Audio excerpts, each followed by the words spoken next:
40 বছরের অভিনয় ক্যারিয়ারে এবার প্রথম অস্কার জিতলেন হলিউডের খ্যাতিমান অভিনেতা টম ক্রুজ।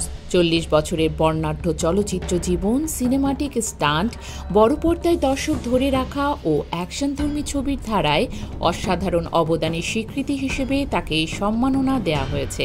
সম্প্রতি যুক্তরাষ্ট্রে অনুষ্ঠিত একাডেমি গভর্নর্স অ্যাওয়ার্ডসে তাকে এই সম্মাননা দেয়া হয়।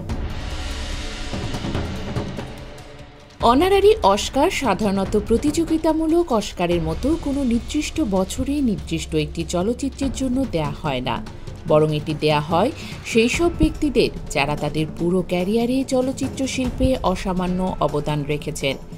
অর্থাৎ এই পুরস্কার মূলত আজীবন সম্মাননা হিসেবে বিবেচিত।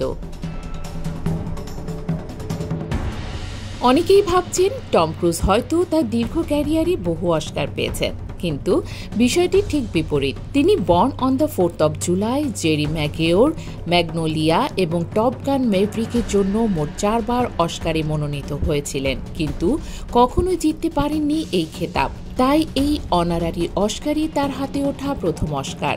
এ কারণেই পুরস্কার গ্রহণের সময় তিনি আবেগাপ্লুত হয়ে পড়েন।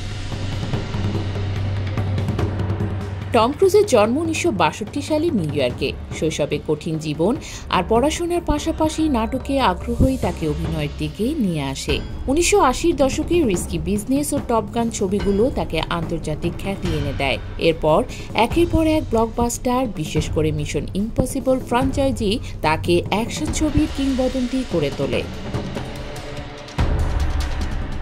অস্কারের আগে তিনি এখন পর্যন্ত 3টি গোল্ডেন গ্লোব অ্যাওয়ার্ড সহ বহু আন্তর্জাতিক পুরস্কার পেয়েছেন। তার ছবি বিশ্বব্যাপী বক্স অফিসে $1,000 কোটিরও বেশি আয় করেছে।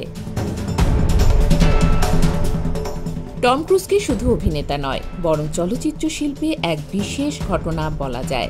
তার সবচেয়ে বড় পরিচয় হচ্ছে তিনি নিজের বেশিরভাগ বিপজ্জনক স্টান্ট নিজেই করেন।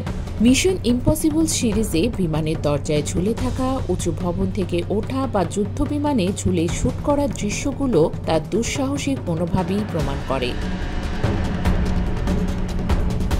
সিনেমা সংশ্লিষ্টরা বলছেন, টম ক্রুজের হাতে অনারারি অস্কার যাওয়া শুধু একটি পুরস্কার পাওয়া নয়, এটি প্রমাণ করে যে সিনেমার প্রতি তার প্রেম, নিষ্ঠা এবং অবদান চলচ্চিত্র ইতিহাসে স্থায়ী হয়ে থাকবে।